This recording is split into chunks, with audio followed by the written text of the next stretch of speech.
আমাদের এ জীবন ক্ষণস্থায়ী। এ জীবন কখনো হেসে কখনো কেঁদে পার করতে হয়। কখনো কোটি টাকার গাড়িতে চড়ে আমরা গন্তব্যে পৌঁছাই, আবার কখনো 20 টাকার রিক্সা কিংবা ভাঙা টেম্পুতে আমাদের চলতে হয়। আমাদের জীবন আসলে সবসময় একরকম থাকে না। আজ যা আছে কাল তা নাও থাকতে পারে, আবার আজ জানেই কাল হয়তো তা তুমি পেয়ে যাবে, কারণ সময় আর জীবন কারোর জন্য অপেক্ষা করে না। জীবন সবসময় লাক্সারি কিংবা রিল্যাক্সের না, আবার সবসময় কষ্টেরও না। বাস্তবর্তে মানিয়ে নেয়ার নামই জীবন। চললেই জীবন বেঁচে থাকে, তাই থেমে থেকো না।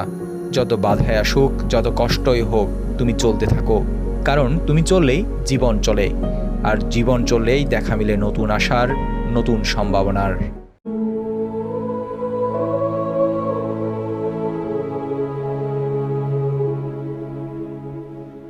ভিডিওটি ভালো লেগে থাকলে শেয়ার করতে ভুলবেন না কিন্তু। ধন্যবাদ সকলকে।